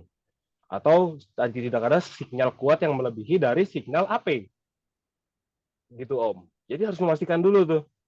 Karena perintah awal start itu harus menggunakan frekuensi 5,8. Walaupun GCS-nya atau walaupun DRTK-nya sudah terkoneksi 900-nya aman, kondisi aman gitu ya. Tapi kita tidak dapat start juga, tidak dapat go kalau misalkan frekuensi 5,8 kita terganggu. Gitu Om. Masih panjang sebenarnya, masih panjang banget itu diceritain. Iya, ada sistem rescue di mana dia saling bertukar. Yang di 5,8 itu bisa dianggap sebagai cadangan signal atau apa ya? Sekunder lah. Yang dimana tidak dibutuhkan 5,8. Hanya berdasarkan setelah transmit data ke drone, maka hanya 900 yang berperan dengan yang 1575. Seperti itu, Om. Teknisnya lumayan sih.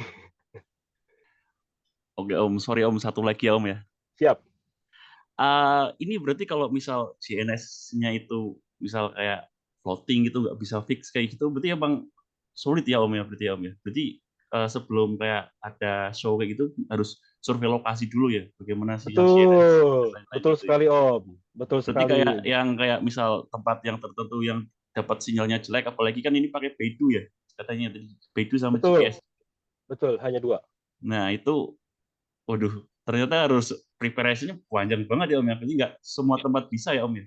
Betul Om, barusan saya survei kemarin saya survei di lokasi di Patung Kuda dekat dengan gedung dan mereka pengen di depan gedung. GPS cuma 17 Om. Itu sangat mustahil untuk bisa terbang di situ ya. Kita pindahkan ke area Monas, GPS dapat terkunci di 30. Untuk spesifikasi drone tertentu, mungkin di luar Damoda ya, mungkin bisa Om. Bisa, tapi Damoda dengan produk yang kita pakai sekarang ini jelas tidak bisa. Gitu Om. Lumayan. Site surveinya tuh, aduh, dari GPS, intervensi magnetik ya, medan magnet bumi gitu ya, itu semua harus dicek dengan pasti Om. Kalau nggak nanti kita bisa domain klien tuh. Gitu Om. Om, keren Om. Jadi pengen ikut jadi krunya nih Om. Kalau ada kesempatan Om. Siap Om. Belajar aja betul, lihat kayaknya pas lagi drone-nya show kayaknya pas itu ground control DSS dan lainnya hektik banget nih kayaknya nih. Iya. Ya, seperti itu Om. Mungkin Intinya itu aja kalau Om. siap. Intinya kalau base stationnya kita nggak fix Om, kita nggak bisa terbang. Karena Om bisa lihat nih, pas saya share screen nih, ini kan jaraknya hanya cuma berapa senti aja nih Om. Kalau nggak fix, float gitu ya, dia juga sistemnya nggak mau terbang. Apa?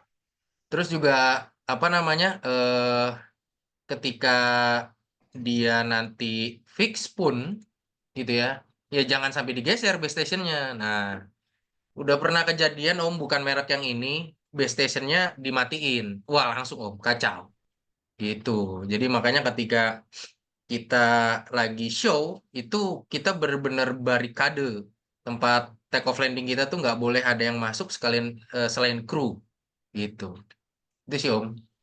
Esensial banget itu berarti GNS-nya ya Om ya, harus dijaga Betul beneran Om. itu. Karena memang yang mengikat ya sama kayak kita survei lah. Survei kan base stationnya digeser habis semuanya gitu kan. Habis hilang datanya. Habis Lari. hilang. Sama ini Om. Ini juga base stationnya dimatiin atau digeser, selesai sudah. Gitu. Betul. Paling Gitu hanya Om. ada tambahannya, kita menggunakan frekuensi yang lumayan banyak, jadi lebih banyak lagi permasalahannya. Betul. Gitu. Gitu Om Muhib kira-kira. Oke Om, cukup untuk menjawab Siap. rasa kekepoan saya nih Om. Siap. Thank you Om Biasanya Muhib. lihat drone show kayak gini cuma di luar negeri nih, di Indonesia. Kan kalau mau tanya-tanya di luar negeri gimana nih? Nah, ada di Indonesia nih, saya sempetin ikut nih. Iya, yang Tanya-nanya. kemarin ada di Samarinda yang 1.500 gitu ya, yang Pokemon 1.600 itu masih dari luar semua Om. Yang 1.400 yang nerbangin di Indonesia baru kita Om. Gitu, bukan sombong, emang pengen sombong aja. Gak apa-apa Om, itu perlu disombongin tuh Om. Gitu, Om. Gitu, jadi memang nggak main-main, preparationnya memang udah dari berapa minggu gitu ya, bahkan sebulan kita preparationnya, mulai dari perizinan dan segala macem gitu, karena ya yang kita tahu sendiri nerbangin satu aja ketika terjadi failed itu wah selesai udah, apalagi ini 1.400 begitu, benar-benar harus kita aspek safety-nya tuh benar-benar harus inilah di concern, sangat fokus gitu. Betul Om, nerbangin drone spraying 3 swarm aja udah pusing banget nih, apalagi 1.400 nih. Itu yang di kebun ya Om, apalagi Iya, di nggak ada kota. apa-apa. Di kota 1.400 selesai sudah. Ya. Oke, boleh dilanjut kali Om Feb. Oke, Thank you ya Om ya, Om Aldio, Om Febri, Om Mario. Siap. Thank you berat Thank nih. you Sama-sama, Om. Kalau ada yang mau nanya silakan resen lagi. Banyak ini di chat nih. Di chat. Oke, bentar. Tanya mana nih? Tadi sampai mana di chat nih? Om Iwan lagi nih.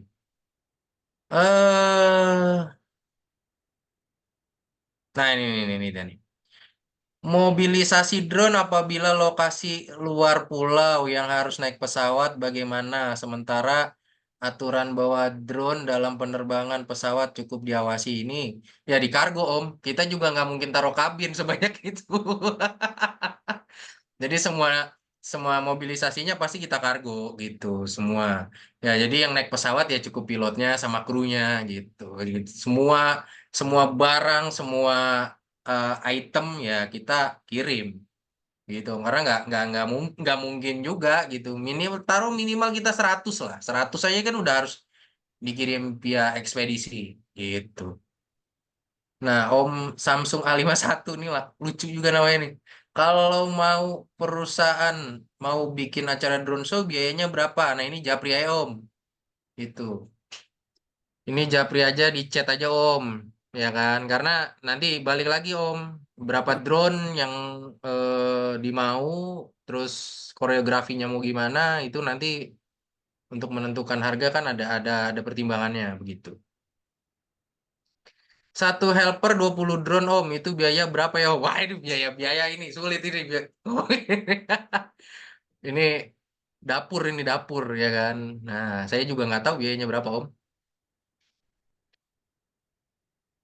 Tertarik Om buat bisnis drone show, mungkin bisa diinfo Om. Info apanya Om? Ini dia bingung nih.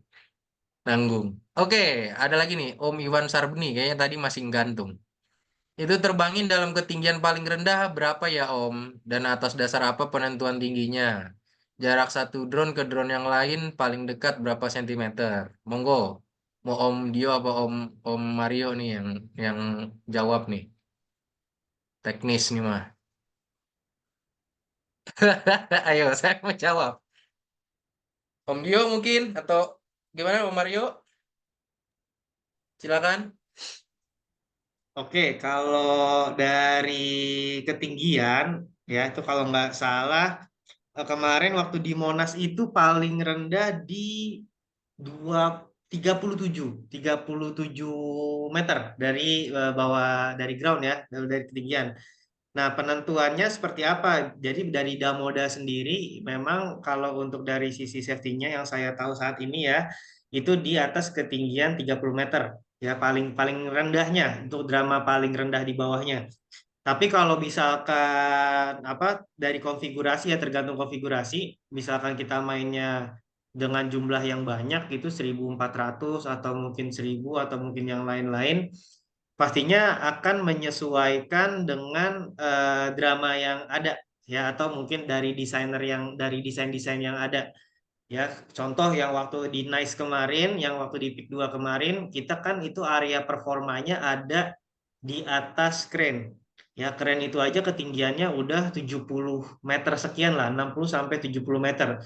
So, untuk memastikan jarak aman, drone kita itu terbang kurang lebih di atas crane-nya itu 20 meter di atas crane, nambah lagi, sehingga total maksimal ketinggian terbangnya itu ada di 273 meter. Ya, untuk sebuah drone dengan regulasi di Indonesia itu udah tinggi banget tuh ya, sampai 273 meter paling atasnya, untuk formasi paling atasnya. Sedangkan yang regulasi kan mungkin di 120 meter ya. Jadi memang disesuaikan dengan desain atau dari request yang ada, tapi atas dasar pasti mempertimbangkan keselamatan dan regulasi-regulasi yang ada, itu pastinya. Terus kalau untuk jarak performance antara satu drone dengan drone lainnya ketika ada di atas ya atau sedang fly, itu di maksimum 1,9 ya jaraknya. Jadi di minimumnya itu saya dapat info dari desainernya itu ada di 1,4. Jadi kalau kemarin kita ngambil amannya, kita taruh di jarak antar drone itu 1,6 menurut info dari desainernya. Cuman kalau saat landing, yang seperti teman-teman lihat di gambar nih, itu kan boxnya deket-deket tuh ya, dari antar satu drone dengan drone lainnya. Lalu dari box dipisahkan ke box lain ya, terpisah dari box lain jaraknya itu minimal di 40 cm jarak antar box. Jadi supaya nanti ketika take off, nggak collision, nggak tabrakan. Cuma kalau ketika play, ketika main dramanya itu di minimum 1,4 meter. Ya, jadi bisa kelihatan jauh lebih rapat sebenarnya pada saat show itu. Gitu Om. Mungkin ada yang mau nambahin Om Mario? Ya cukup, bisa dilanjut Om Febri. Oke. Ini ada kayaknya di sini semua pada pengen jadi kru ya. Ini mau Ya, kita chat dicatat gimana aja caranya dari jadi daerah kru. mana ya. Mungkin kalau kita lagi show di luar kota gitu kan, mau butuh kru apa segala macam bisa datang. Ini kayaknya perlu di-share nomor ini. Nomor saya apa nomor siapa nih yang mau di-share? Ayo, yang mau dikorbankan. Oke. Boleh Om. Jadi ini ada pertanyaan juga nih, boleh saya lanjut nih. Om Robi Jatim ya. Ya, Om Robi Jatim. Nah, tuh, drone segitu banyak, gimana cara koordinasi pada tim yang melakukan pre-flight check? Nah, terus gimana cara memastikan bahwa pre-flight check-nya sudah benar dan nggak ada anomali? Nah, ini kerjaan saya ini. dia yang Nah, jadi lumayan Om, kita lumayan ketat di sini. Ada 2 kali pengulangan, bahkan 3 kali, sampai saya benar-benar yakin bahwa drone itu siap terbang gitu ya. Mulai dari penataan, penempatan gitu ya, terus posisi tutup baterai, baterai yang terpasang, koneksivitas baterai, cara pemasangannya, lalu tadi ya yang Om Dio bilang itu bar yang warna merah. Ini yang ditandai sama Om Febri ini proses pengisian baterai. Proses pengisian baterai. Koordinasi kita, jadi kita bagi Om. Ada apa namanya, koordinator. Kita berikan koordinator setiap helper atau kru yang bertugas. Seperti saat pengecekan, pemasangan baterai, gitu ya, inspeksi pengecekan baterai, inspeksi penutupan, ya, kondisi tutupnya, gitu, terus kondisi penempatan drone-nya apakah sudah tepat, gitu. Terus setelah itu drone bisa dinyalakan, dicek kembali apakah semua drone-nya itu terkoneksi dengan GCS, lalu pengecekan ulang lagi, inspeksi apakah ada baterai, lalu ada inspeksi LED sesuai warna dalam palet warna ya, dalam palet warna gitu. semuanya dicoba dan kita sudah menemukan beberapa drone yang tidak bisa sesuai dengan warnanya gitu. Jadi menyala LED hidup cuman tidak sesuai dengan warnanya. Kita sudah menemukan beberapa. Bahkan ada beberapa yang memang tidak menyala. Nah, tapi kondisi drone aktif gitu ya. Jadi inspeksi ini berlipat, Om. Lumayan maksud saya kita harus konsen di sini karena sebelum itu semua clear kita tidak akan bisa terbang. Gitu ya. Jadi dari posisi sampai yang terakhir nih, jadi posisinya kita cek lagi sudahkah benar dalam posisi di dalam box gitu ya arahnya. Karena bisa bermasalah itu kalau arahnya terbalik. Jadi ada beberapa kali karena gini, drone itu selalu ditukar, Om. Saat terjadi adanya abnormal gitu ya dari drone itu, kita akan tukar, kita akan switch dengan drone cadangan. Kadang-kadang mengambil drone dan menaruhnya itu kita lupa dengan posisinya di mana bagian depan daripada drone gitu, Om. Itu pernah juga. Tapi dengan adanya inspeksi bertahap itu luar biasa dan saya bisa memberikan approve bahwa kita siap terbang gitu, Om. Begitu juga dari ground clearance-nya. Jadi semua area itu steril gitu ya, clear, nggak ada orang-orang yang mengganggu saat proses take off, landing, dan saat pengecekan. Lumayan panjang juga itu, Om, kalau mau dijelaskan secara detail. Tapi secara gambaran umumnya seperti itu, Om. Oke, Om, bisa dilanjut. Oke,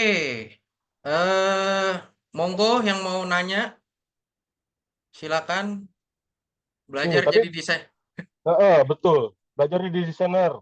Belajar jadi desainer. harus tahu software-nya dulu, Om. Kayak harus ngelamar itu di tempatnya ini, Tapi tempat kita. Betul, tapi secara basic, Om, Om kalau mau belajar udah pasti 3D ya.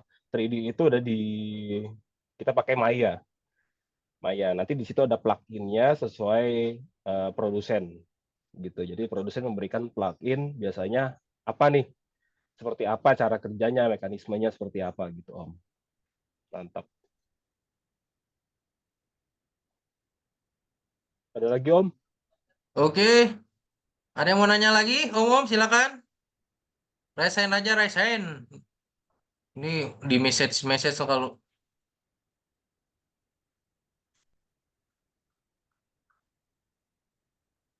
kalau drone diganti berarti dia otomatis akan baca barcode yang ada di boxnya untuk kembali ke home point-nya ya, Om. Nah, tuh.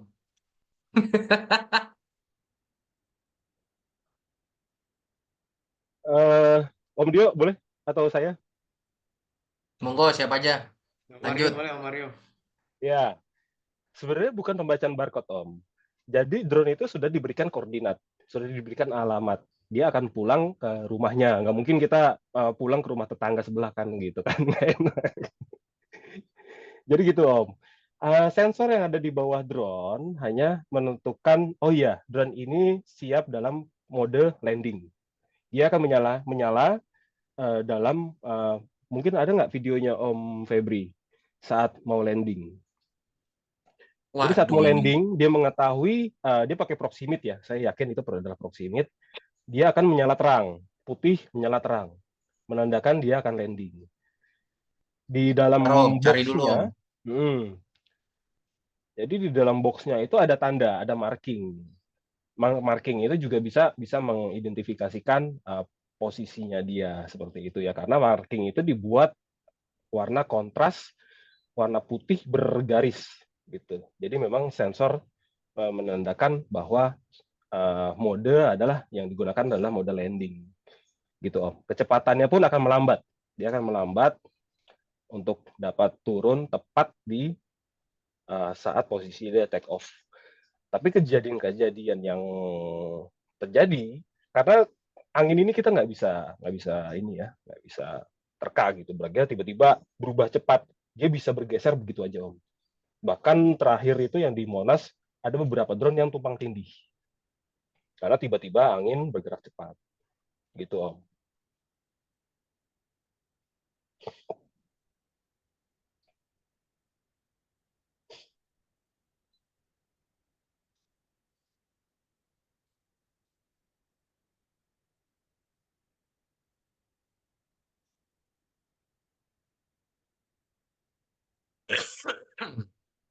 Tuh tanya lagi Om.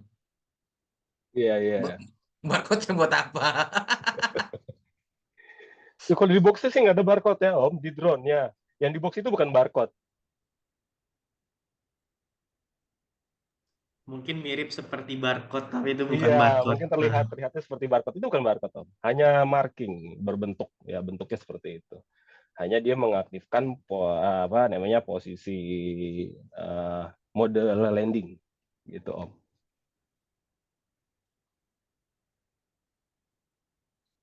Karena saat dia landing, dia akan berubah dari kecepatan, tingkat akurasi gitu Om.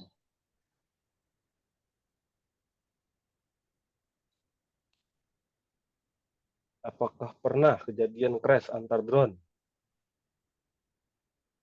Sejauh ini sih jangan ya. Jangan sampai lah. Jangan sampai. Jangan sampai. Tapi kalau kemungkinan itu memang ada. Mungkin itu memang ada. Saat ada crash, akan ada notif di GCS. Kita ada notifikasinya di health ya, di tab health, itu crash C. Dia akan menyala gitu Om. Jadi kemungkinan crash itu ya pasti ada ya om-om sekalian. Cuman kalau dari sistem GCS-nya atau dari desainernya yang ngedesain gambarnya atau performanya dan lain-lain, jadi misal dari desain itu sendiri dia tidak akan bisa diekspor apabila dari desain tersebut mengalami crash dari satu titik ke titik lain atau dari antar titik drone-nya. Jadi sudah bisa dipastikan sebenarnya secara desainernya apabila desain tersebut bisa diekspor dan kita bisa import juga ke GCS, itu bisa dibilang aman ya. Jadi tidak terjadi crash. Jadi desain itu hasil outputnya itu tidak akan bisa diekspor apabila dari desainnya sendiri mengalami crash dari satu titik ke titik yang lain. Tapi apakah memungkinkan akan terjadi crash atau apa yang lain, anomali yang lain ya dalam dunia ini ya, perdronan ini mungkin bisa terjadi. Tapi kalau dari sisi desainernya, desain yang bagus pasti bisa diekspor dan desain yang sudah diekspor itu bisa dibilang aman untuk kita mainkan. Ya, jadi nggak kemungkinan crash-nya dari di sisi desain tuh kecil. Ya, cuma kalau untuk kemungkinan crash dari hal anomali lain itu mungkin bisa ada dari satu hal dan lainnya.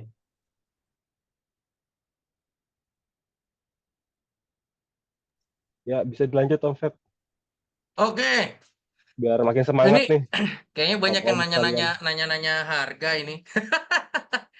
Harga bingung Om jawabnya. Jadi nanti bisa japri lah ya kan. Bisa japri. Nanti saya kasih nomor siapa nih? Nomor Om Mario boleh, nomor saya boleh lah. Nanti saya kasih lah nama nomor Om Dio lah. Ya kan? Gitu. Jangan lupa Terus marketingnya di sini saya. nomor Om Mario aja lah, udah itu kasih situ. Ada Om. Ya, dilanjut Om. Oke, terus apalagi nih?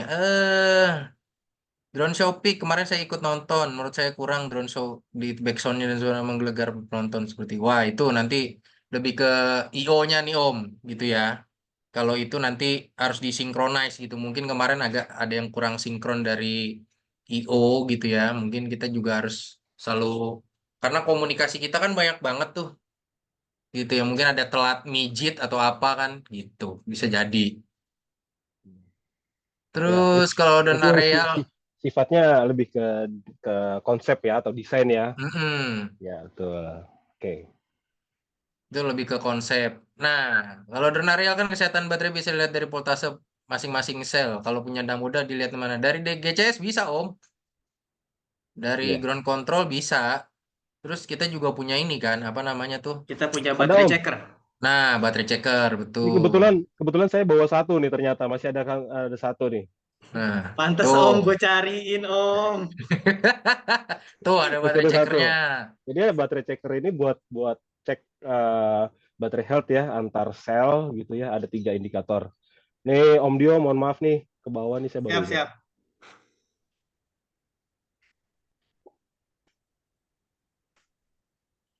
Nih Om Farhan lagi nih. Om tadi kan batas pin resistnya kalau di atas 12 di bawah 7. Di atas 12 di bawah 7.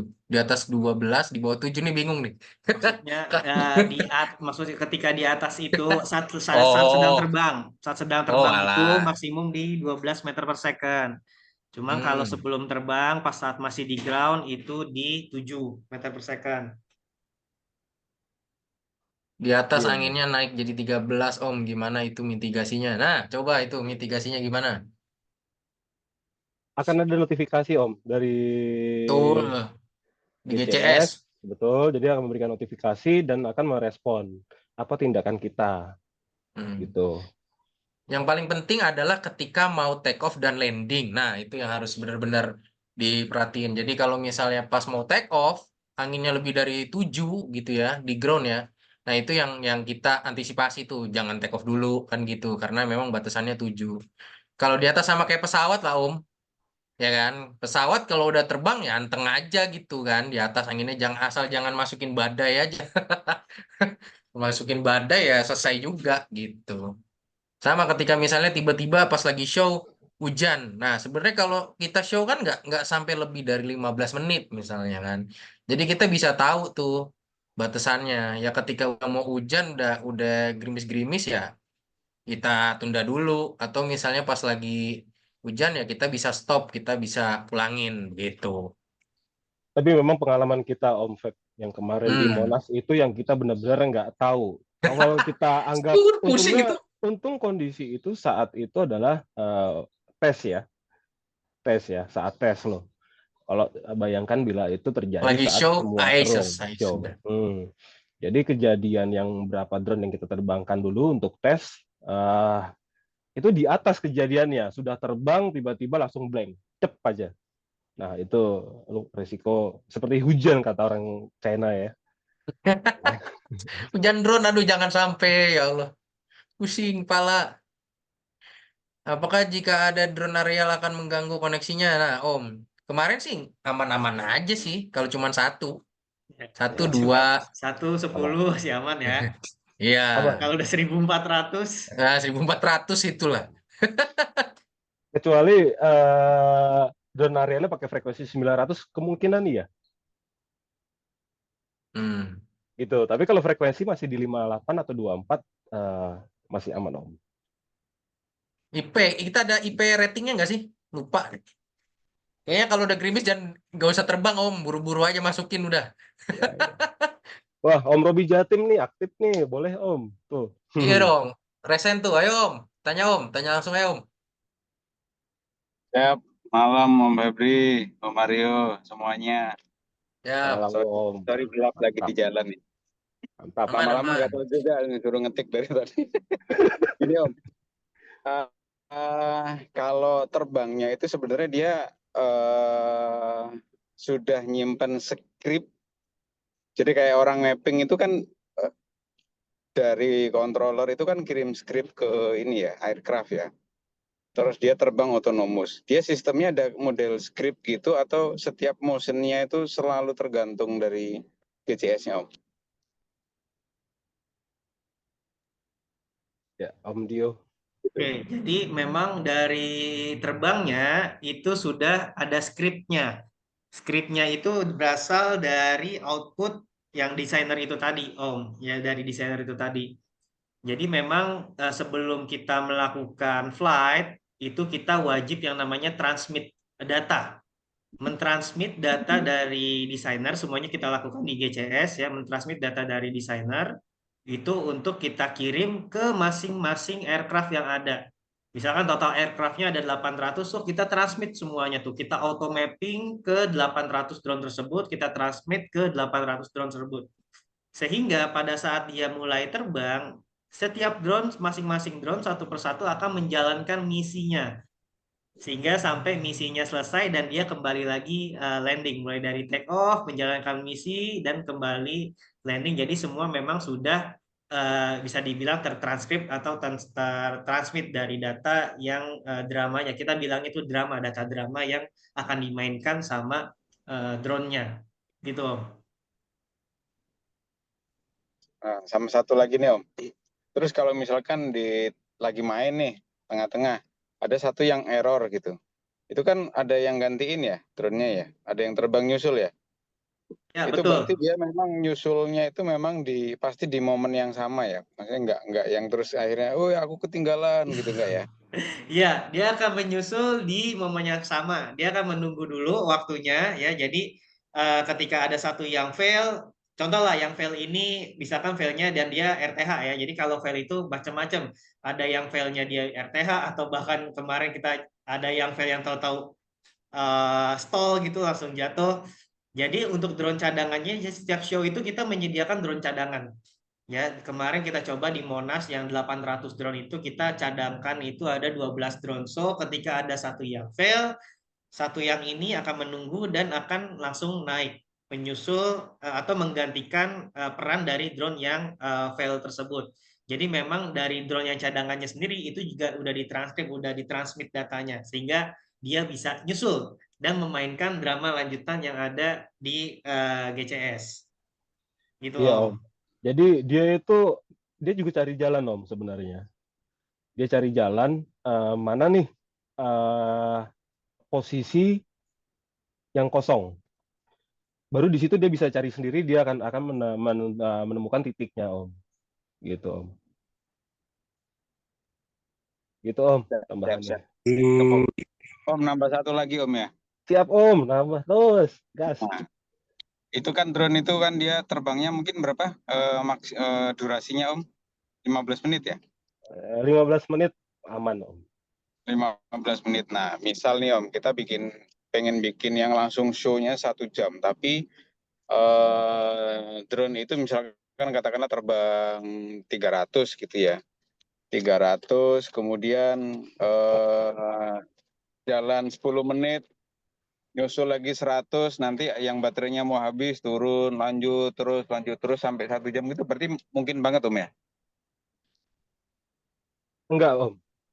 Di dalam satu proses hanya satu kali transfer drama yang bisa di-split pembagian waktu. Tapi kalau misalkan sudah terputus koneksi dengan unit, maka tidak bisa ditransfer. Jadi menunggu drone data yang sudah ditransmit itu kembali, gitu Om. Oh, berarti ya show-nya itu maksimal ya itu tadi ya, kurang lebih 15 menit tadi itu ya Om ya? Ya, Nggak walaupun bisa, berkelanjutan. betul, walaupun bisa di-split. Oh.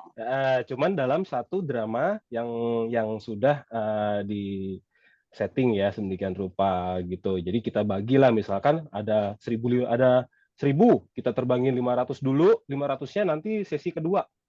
Tapi dalam satu drama. Kita nggak bisa pakai pisah drama lagi, nanti sistem atau prosesnya itu akan lebih panjang. Apalagi setelah cabut baterai, kita ganti mau pasang mau terbang lagi, maka drama harus ditransmit lagi. Harus gitu Om. Oke, nangkep banget Om. Terima kasih Om jawabannya Om. Sama-sama Om. Sukses terus Om, keren banget. Ya, gimana Om? Oke. Udah 9.48 nih, kita nanti udahin jam 10 lah ya, biar nggak sampai subuh nih. Kita 2 pertanyaan lagi lah. Ya Om, resain yang mau resain, mau nanya silakan. Ayo Om, yang mau nanya.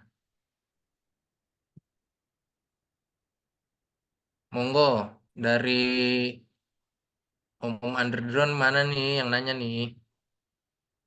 Om Gigi, Om Lutfi, diem-diem baik ini. Nanya kah? Penyimak sejati. Oke lah, kalau begitu. Kayaknya kita udahin aja kayaknya ya. Gimana? Aman lah ya. Aman Om. Oke lah, kalau begitu saya daging semua ini. daging. Ini sirloin apa tenderloin? 5. Wagyu lah, Wagyu. Wagyu. Oke, kalau begitu silakan Mang Lutfi, dari kita bertiga kayaknya udah cukup jelas. Tadi udah share nomor juga. Jadi kalau yang masih penasaran begitu ya bisa japri Om Mario gitu ya. Om Mario aja ke saya juga boleh. Nanti kalau yang penasaran gitu nanti saya juga kasih lah. Om bisa minta nomornya Om Dio, nanti saya kasih lah nomornya Om Dio ya kan. Gitu karena Om Dio udah lumayan capek dia kayaknya ngurusin ini nih drone segitu banyak. Monggo Iya. Om Lutfi silakan saya Ya. kembalikan. Oke, terima kasih Om Febri. Wah, antusias banget ya pertanyaannya. Dari tadi nyimak ini berbobot semua ini. Bahkan ada yang sampai pengen jadi kru. Wah, kita juga pengen nih sebenarnya jadi kru nih Om.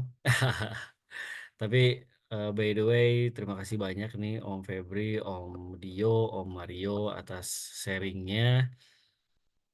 Banyak menginspirasi dan banyak memberikan manfaat ya, seperti judul malam kali ini. Seperti biasa ngobrol bermanfaat. Semoga nggak kapok Om. Kita undang untuk pembahasan-pembahasan selanjutnya. Mungkin nanti ada pembahasan lain begitu ya. Nah, mungkin nanti bisa kita undang lagi. Mudah-mudahan nggak kapok. Dan mudah-mudahan jadi jalan rezeki juga Om. Setelah adanya ngobat ini, project makin banyak begitu kan ya. Dan makin banyak yang tertarik. Kalau dilihat dari sektornya ini kan entertain ya. Nominalnya bisa agak-agak mantep nih kalau entertain gini nih Om nih. Belum ada acuan baku lah istilahnya. Jadi mudah-mudahan lah bisa menjadi jalan rezeki buat semuanya ya. Dan juga bisa menambah kreativitas gitu ya di dunia perdronan. Dari saya cukup seperti itu Om. Terima kasih banyak atas kesediaannya dan kesempatannya. Semoga kita bisa bergabung kembali di lain waktu dan kesempatan. Terima kasih banyak. Wabillahi taufiq wal hidayah. Wassalamualaikum warahmatullahi wabarakatuh. Izin saya tutup Om. Waalaikumsalam warahmatullahi Ya. wabarakatuh. Waalaikumsalam. Terima kasih, Pak. Terima kasih semuanya. Terima kasih. Terima kasih. Terima kasih Dah. semuanya, sehat Di-upload selalu. Ya, sampai di-upload di Salam, YouTube terima ya. kasih. Nanti Assalamualaikum. diupload di YouTube ya, hasil recordnya nanti diupload di YouTube. Ya. Oke. Yo, thank you Om. Thank you. Good luck. Om Robi, thank you. Om Lutfi, thank you. Om Mahdi, Siap. Om Tri.